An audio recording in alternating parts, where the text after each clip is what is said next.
Estamos al Estamos aire. en el aire, sí. Saludos a todas las personas que sintonizan este Bufete Manuel, el podcast. Hoy estamos en el episodio número 19, que lo hemos titulado Primera actualización del plan de ajuste de deuda de la Autoridad de Energía Eléctrica. Y vamos a tocar específicamente hoy el tema de objeciones al escrito de divulgación. Antes de empezar, yo soy la licenciada Jessica Méndez Colbert. Yo soy el licenciado Rolando Emanueli. Y yo soy la licenciada Zoene Gran Comas.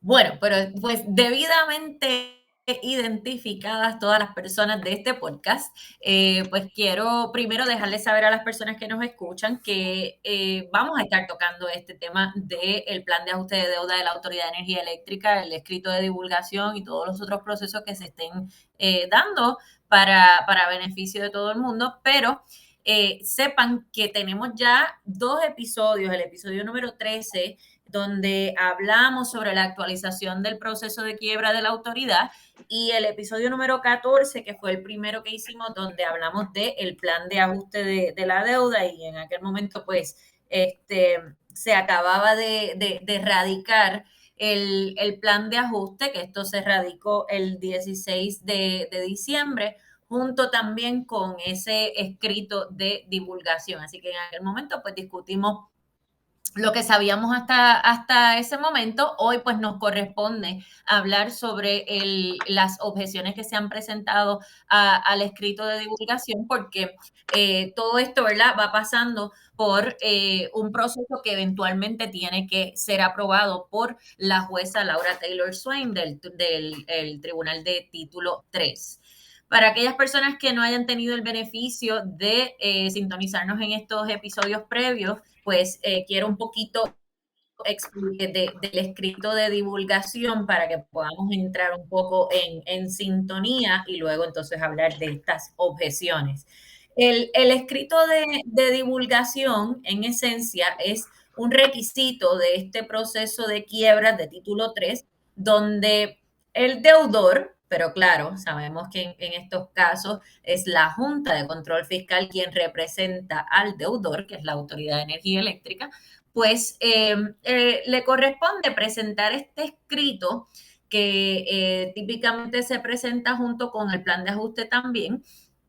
Y en este escrito de divulgación lo que se hace es explicar a grandes rasgos pues lo que toda la información que sea necesaria y adecuada para que aquellos acreedores que les va a corresponder votar en el proceso del plan de ajuste, que tendrán que votar por ese plan, sea a favor o en contra, pues que tengan toda la información necesaria sobre el deudor, sobre las circunstancias del deudor y lo que es las proyecciones, lo que están asumiendo para sustentar lo que contiene ese plan de ajuste de deuda.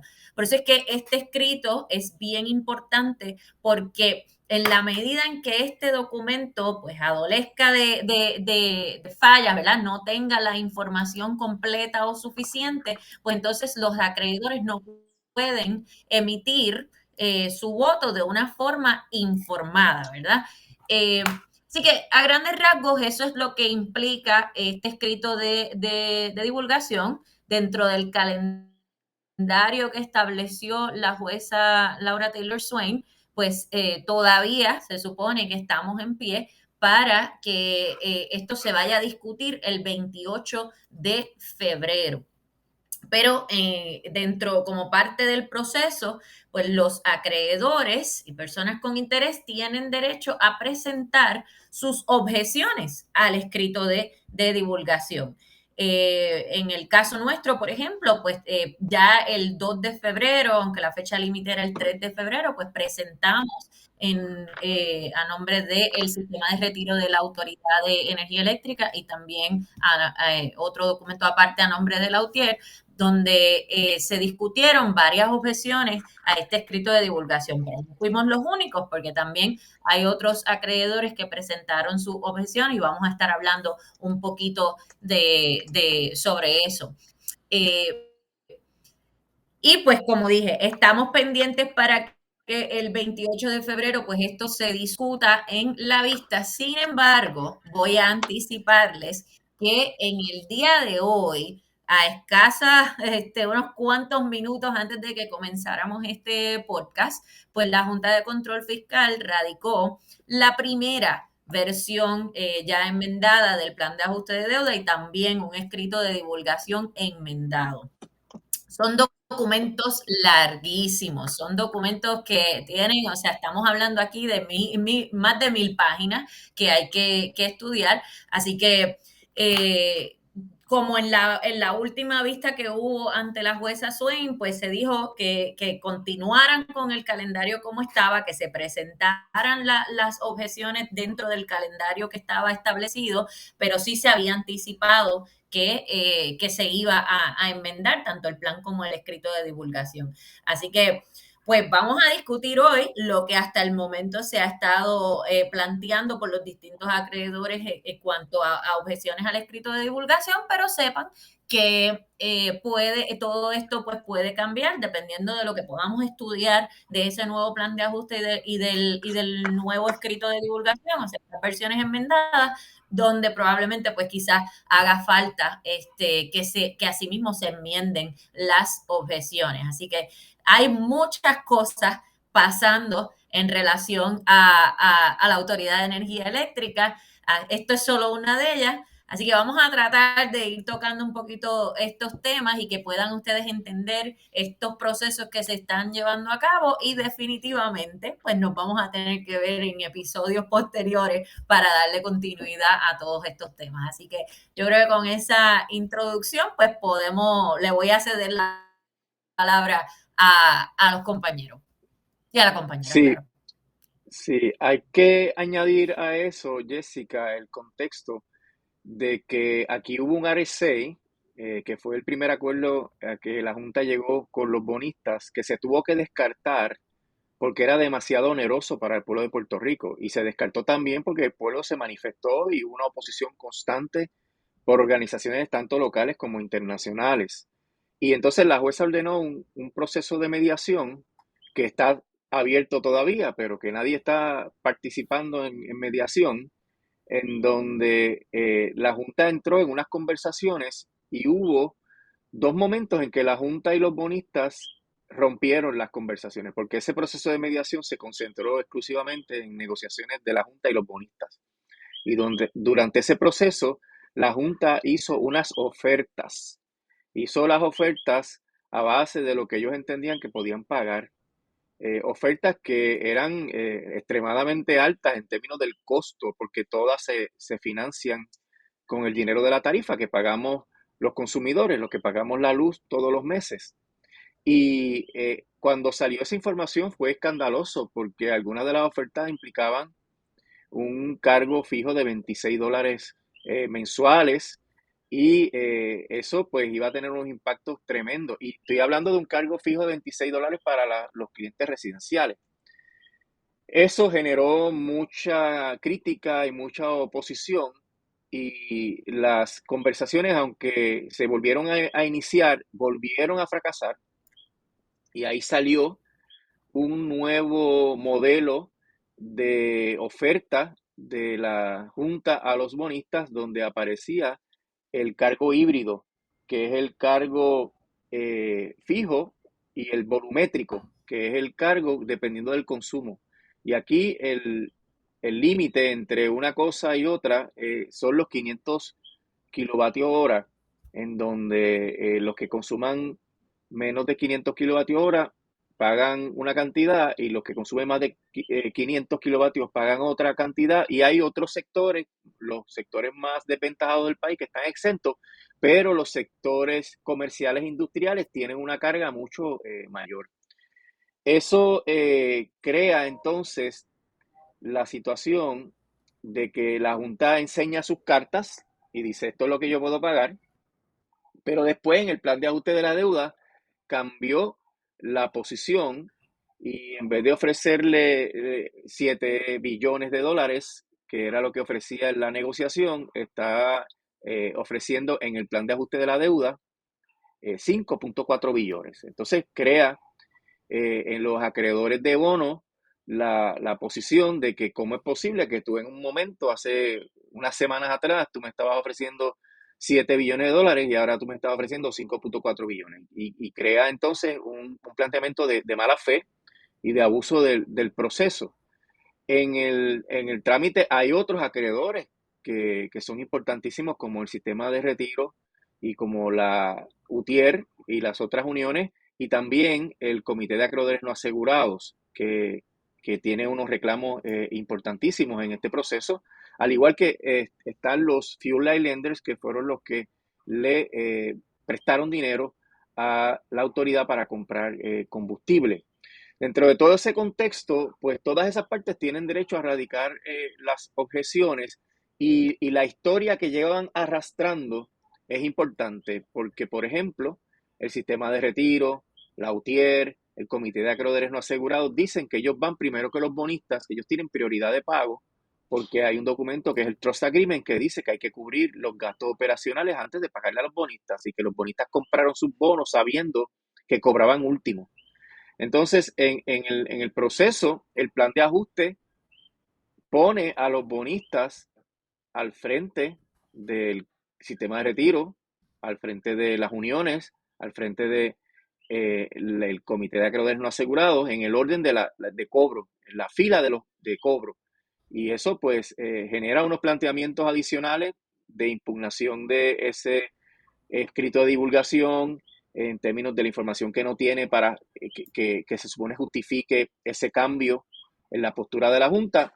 Y tenemos entonces, paralelamente a eso, un caso que es el que hubo una vista la semana pasada, en donde la propia Junta está diciendo que los bonistas no tienen garantía de pago, que no pueden ir contra los ingresos de la autoridad y que por ende, técnicamente bajo el derecho de quiebra federal, son no asegurados y se le podría dar cero a sus reclamos.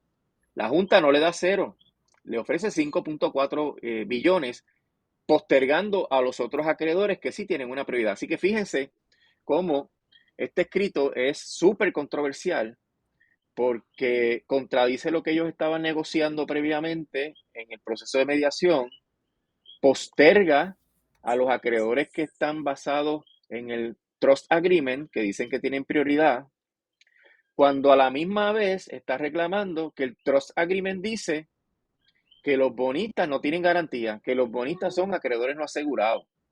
Y todas estas actuaciones, uno puede decir que son erráticas o maliciosas de la Junta en este proceso, pues generan muchos planteamientos de oposición al escrito de divulgación, que son básicamente los bonistas, el trustee, el Comité de Acreedores No Asegurados. El trustee es la persona encargada de la administración de los procesos de pago de los bonistas y de la representación de los bonistas individuales. El Comité de Acreedores No Asegurados, la UTIER y el sistema de retiro de la Autoridad de Energía Eléctrica. Y todos estos radicaron unas objeciones al escrito de divulgación. Pero ¿qué pasa? El escrito de divulgación estaba tan defectuoso que la Junta misma reconoció ante la jueza que tenía que radicar otra versión del escrito de divulgación y otro plan de ajuste de la deuda. Y aunque el término venció el 3 de febrero, la Junta consintió a que una vez se radique ese nuevo plan y ese nuevo escrito de divulgación, las partes opositoras puedan radicar documentos adicionales en oposición. Pues hoy, precisamente cuando vamos a discutir las objeciones que ya se radicaron el 3 de febrero, pues la Junta radica un nuevo plan, es decir, un plan enmendado, radica un nuevo disclosure statement, así que empieza otra vez los procesos de oposición, porque los acreedores tienen derecho a mirar ahora qué es lo que dice ese nuevo disclosure statement para ver si se puede o no objetar por los mismos fundamentos o por fundamentos adicionales. Dentro de ese contexto, obviamente, los acreedores radicarán una moción mañana diciendo que necesitan tiempo para evaluar el documento y para objetar, y esto podría ocasionar que se atrase el proceso de la vista y del calendario que la jueza tiene fijado, porque hay que ver cuánto tiempo se le va a dar a las partes para examinar eso y poder presentar objeciones. Pero entrando a la sustancia de lo que ya se ha planteado, porque es bien importante y no creo que la Junta lo vaya a resolver con esto que radicó hoy. Pues hay toda una serie de objeciones que tienen mucho mérito. Al final propongo, ¿verdad? Porque esto es prácticamente improvisado en este momento. Propongo que una vez terminemos de discutir las objeciones, hablemos panorámicamente sobre lo que ya hemos visto del nuevo plan para que podamos enlazar, ¿verdad?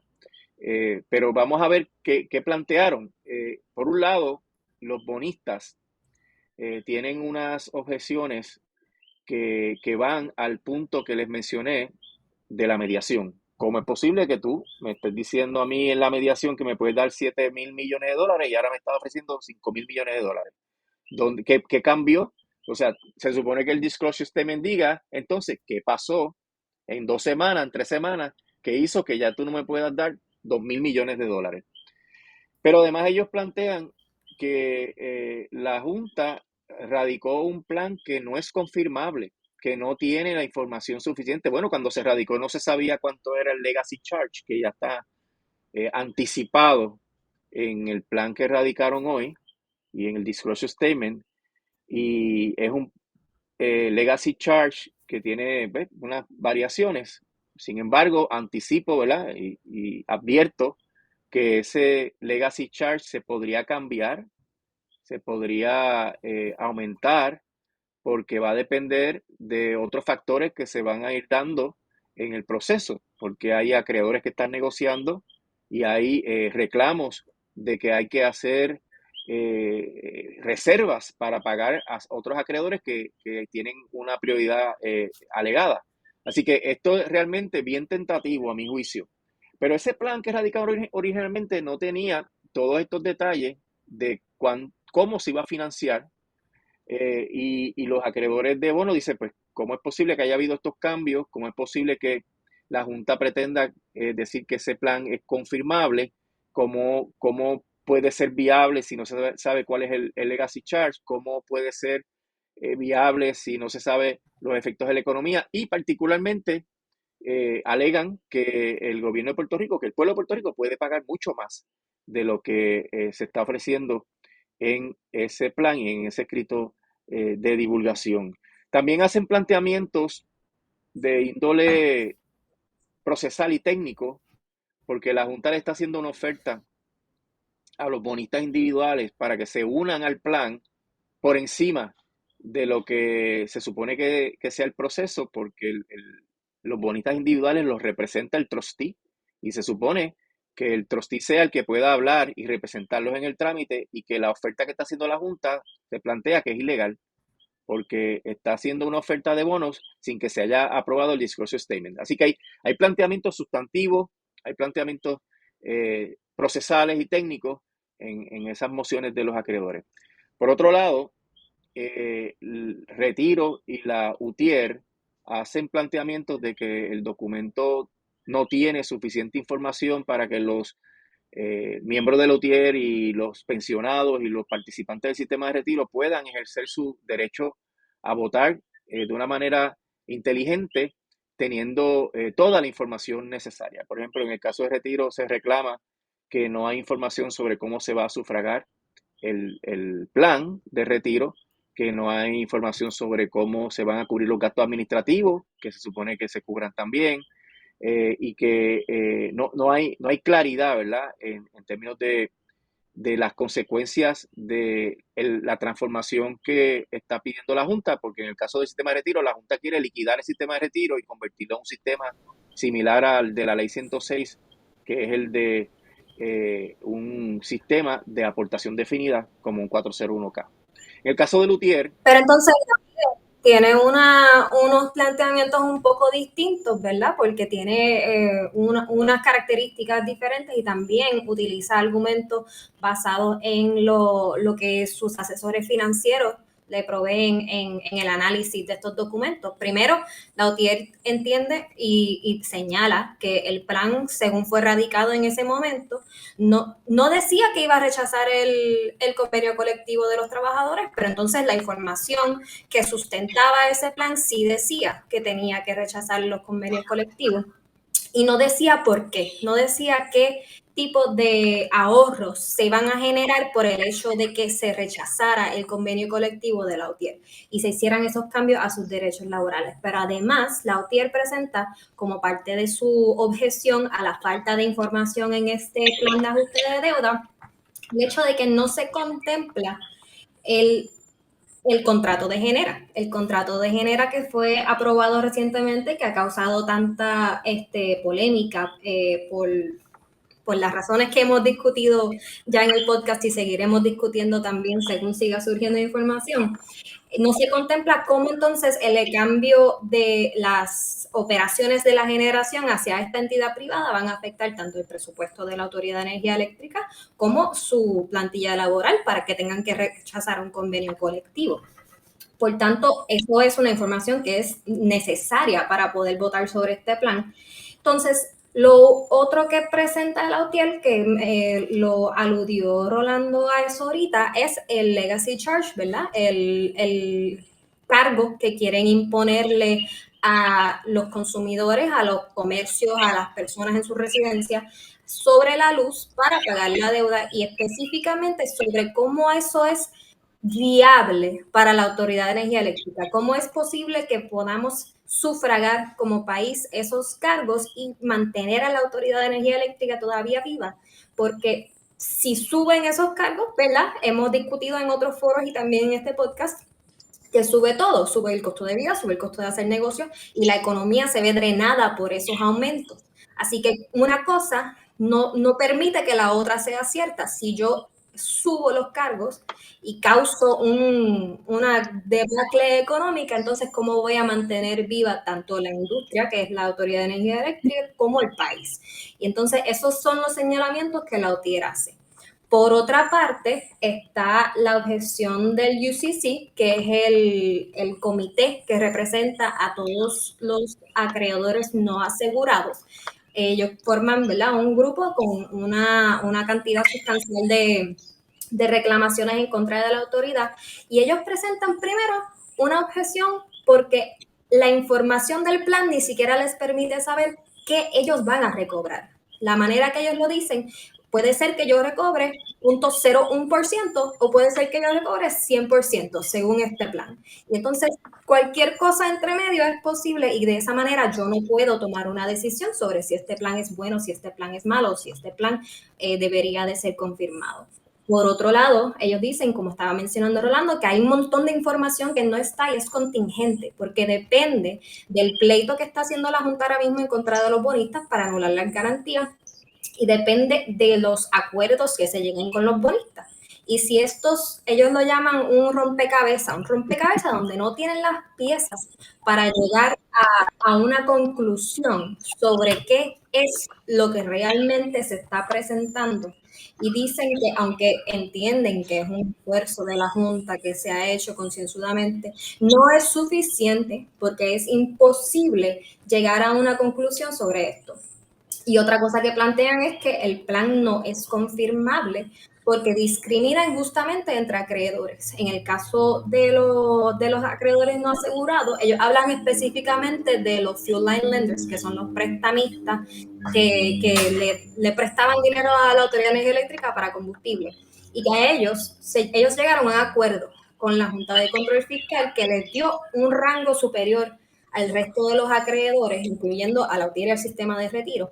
Y por eso, al dárseles un trato más favorable, el comité que representa a los acreedores no asegurados plantea que el plan es discriminatorio y es un planteamiento que le puede aplicar también a otros acreedores, inclusive a los bonistas, si en su momento ellos por fin llega a la determinación de que son acreedores no asegurados, que esperamos que sí.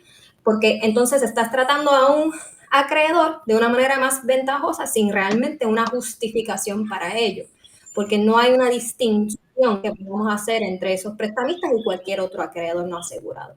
Entonces, a través de esas objeciones es que el UCC, que es el comité, se opone a que se apruebe este disclosure statement y esa oposición también hace planteamientos, como igual que la hacen los bonistas, de que este plan nunca sería confirmable, así que no se puede aprobar una declaración de divulgación sobre un plan que jamás sería confirmable.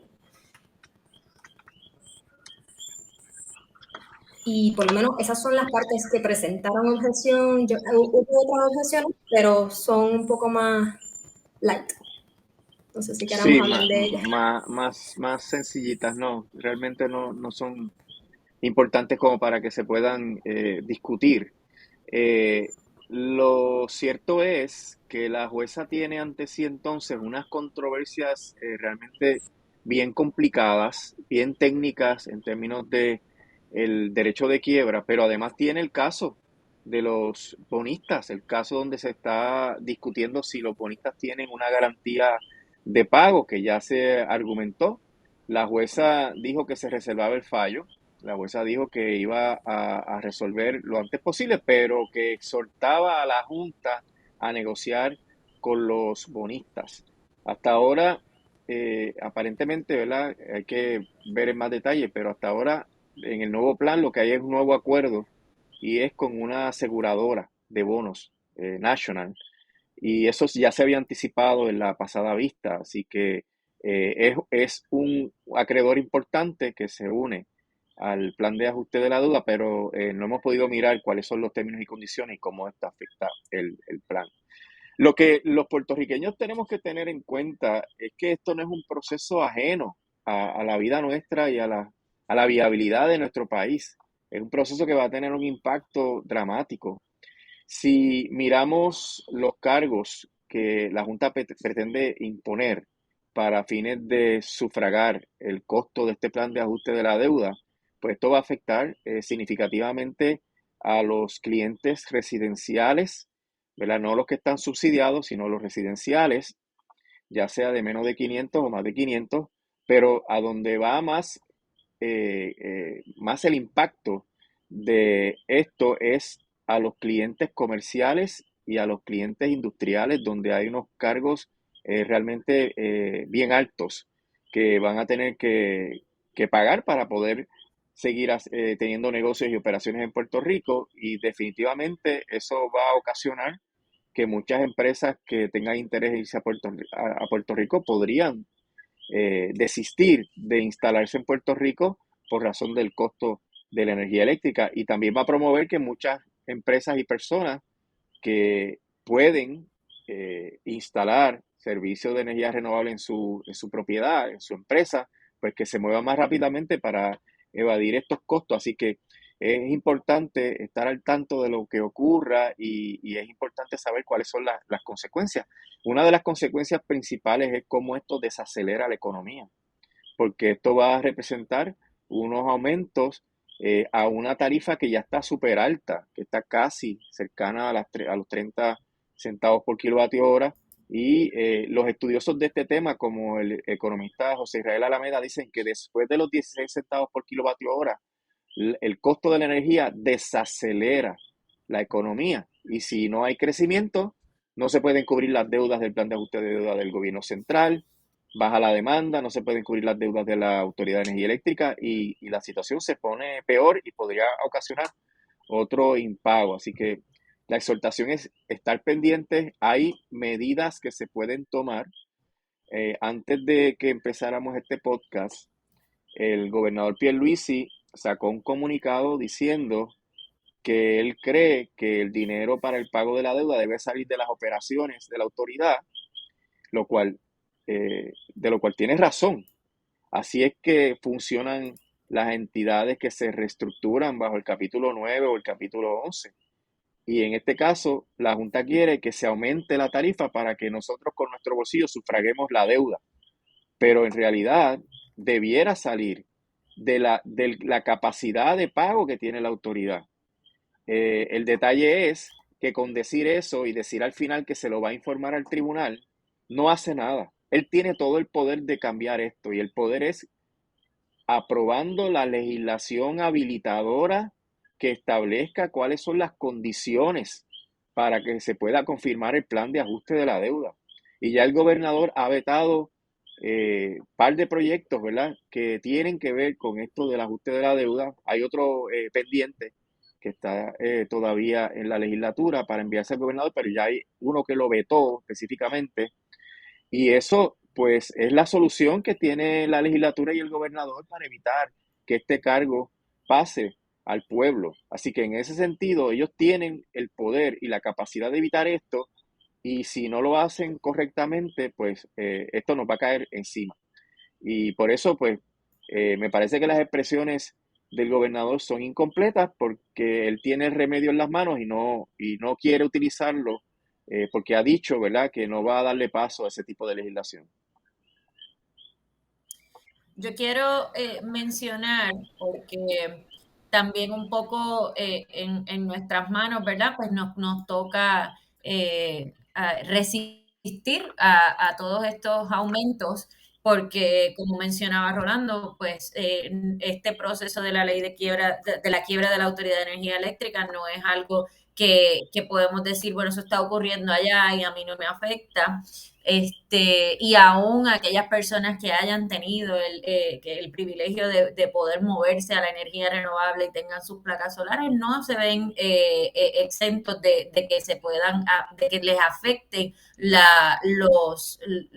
que puede ocurrir con esta quiebra, porque igual, como decía Zoe, pues todo va a aumentar y no va a haber, y va a afectar realmente el desarrollo económico de la isla. Y en ese sentido, quiero invitar a que visiten la página nomasaumentos.com, una serie de organizaciones como Lautier, la Coalición para el Pensamiento Energético, Cambio, Sierra Club, Queremos Sol, el Frente Ciudadano por la Auditoría de la Deuda, han comenzado una campaña de no más aumentos a la luz, y en esa página podrán ver información que justifica, obviamente, el resistir a todos estos aumentos, y también podrán ver el enlace para firmar una petición. Así que les invito a que visiten esta página de internet y también que la puedan compartir a cuantas personas puedan para que se pueda recolectar la mayor cantidad de firmas. Y eso es un esfuerzo mínimo, ¿verdad?, que como personas que vivimos aquí, pues podemos hacer. Repito, se llama www.nomasaumentos.com. Sí, esto es un esfuerzo concertado. Hay que hacer un esfuerzo en el tribunal de oposición. La legislatura y el gobernador tienen el poder de participar y establecer las reglas de juego, como lo hicieron con la ley 53, que reglamentó el plan de ajuste de la deuda del gobierno central. Y, por supuesto, la oposición en la calle, las manifestaciones, las presiones políticas de los diferentes grupos de interés y los propios industriales, las cámaras de comercio, todos tienen que expresarse porque esto pasa por la piedra a los grupos, a los gremios que esas organizaciones representan.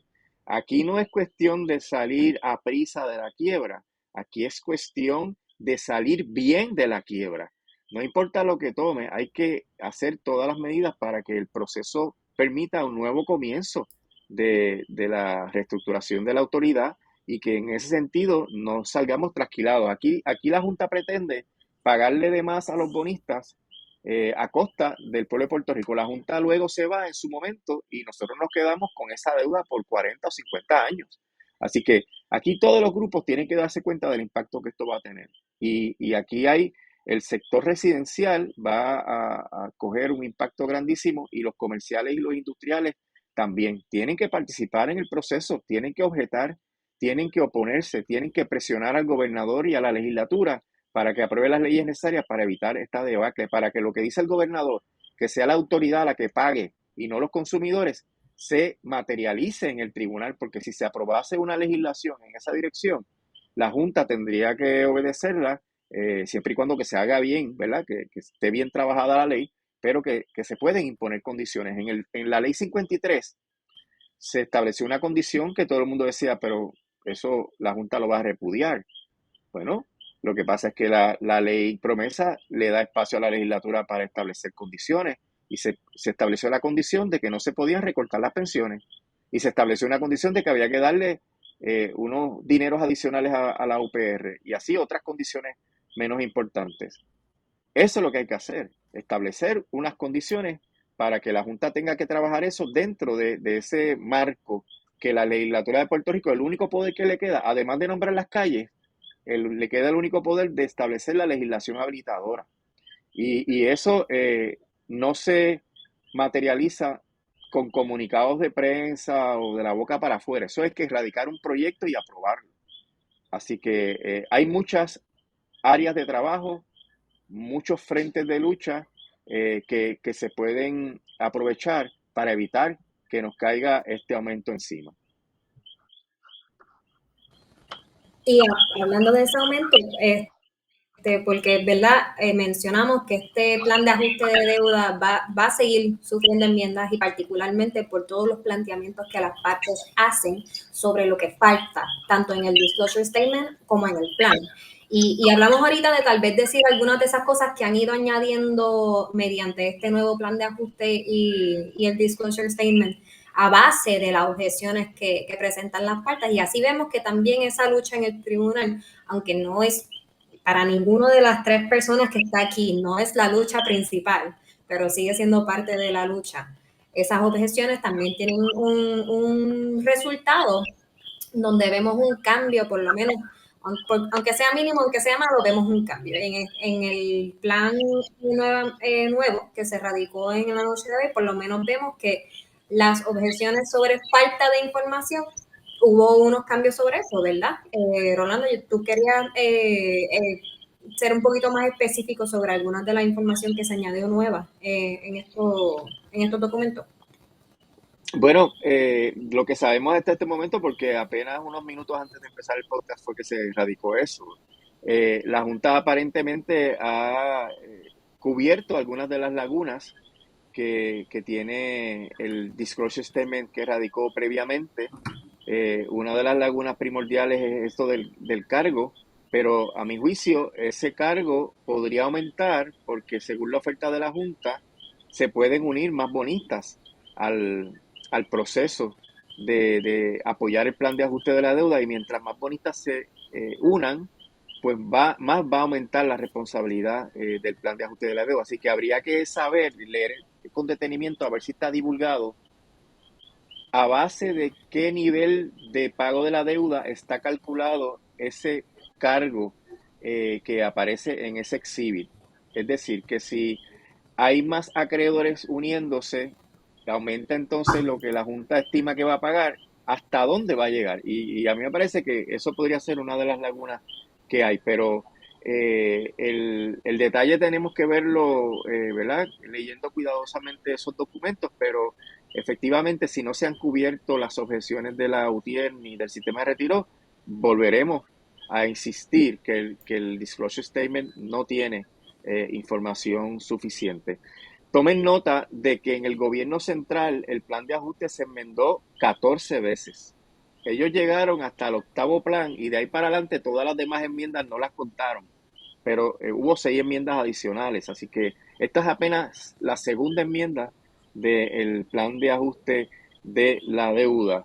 Va a ser bien interesante cómo lo reciben los acreedores y qué otros planteamientos hacen en o antes de la fecha del 28 de febrero, que es la fecha cuando la jueza se supone que considere las objeciones y determine si ese disclosure statement tiene información suficiente.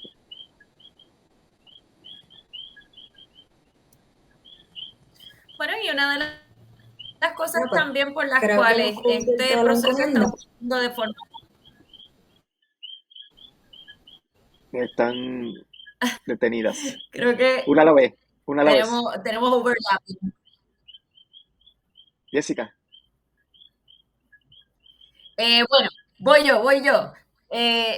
Solo decía que también una de las razones por las cuales esto se ha estado dando de esta forma, donde se presenta este plan de ajuste y este disclosure statement, pero entonces tenemos esta litigación de la Junta pendiente que es fundamental para lo que contiene el plan, y que ahora tenemos esta vista el 28 donde la jueza tiene que evaluar objeciones, pero ya vemos que acaban de enmendar, pues se da un poco también por la insistencia de la jueza de que ella quiere confirmarlo en verano del 2023. Y entonces puso a la Junta en aprieto, dándole una fecha límite para que presentaran el plan de ajuste que tuviera 20 alternativas en vez de que se pudiera atender esa litigación sobre los créditos, los bonistas y las garantías que tienen. Así que estamos un poco en esta carrera gracias a que la jueza también de ajuste se confirme, y estoy de acuerdo con lo que mencionaba Rolando, ¿verdad? De que de nada vale que nos apuremos en confirmar un plan de ajuste de deuda por decir que se hizo rápido, cuando va a ser detrimental para los que estamos viviendo aquí. Así que nada, ese era mi último comentario. Yo creo que por el momento pues se pudo cubrir con la información que tenemos, pero como anticipé al principio, pues definitivamente vamos a hacer más episodios donde podamos discutir un poquito más en detalle, y claro, pues hablaremos sobre la enmienda al plan y al disclosure statement, y de seguro no será el único episodio hablando sobre las enmiendas al plan, porque podrían enmendarlo muchísimas veces, y si resistimos y hacemos nuestro trabajo también en las calles y la legislatura se pone para su número, pues podríamos esperar que esa enmienda, ¿verdad? En la que sí se puedan atender de alguna forma lo que son nuestras necesidades como personas que pagamos la luz todos los días. Así que yo creo que con eso estamos. Nos podemos despedir. Si alguno de ustedes puede dar las instrucciones de rigor para nuestros seguidores. Bueno, que el asesoramiento o más bien la información que estamos dando aquí no constituye un asesoramiento legal. Usted tiene que considerarlo como información adicional sobre estos temas, y que estamos en todas las plataformas de podcast. Nos puede buscar en Spotify, en Apple, etcétera, y que también esto se cuelga en el canal del Bufete Manoli de YouTube, así que puede encontrarnos en cualquier momento en esas plataformas. Cuando vaya a esas plataformas, le da like y se suscribe para que siempre escuche y se entere cuando publiquemos un episodio. Así que vamos a darle las gracias a la gente que se conectó. Vamos a estudiar ahora, tenemos mucho trabajo para poder entender qué es lo que eso significa, y estaremos dando actualizaciones, ¿verdad? En los diferentes foros en los cuales nosotros participamos, actualizaciones sobre qué realmente dice en ese documento. Así que nos podemos retirar. Eso es así. Hasta la próxima. Hasta la próxima.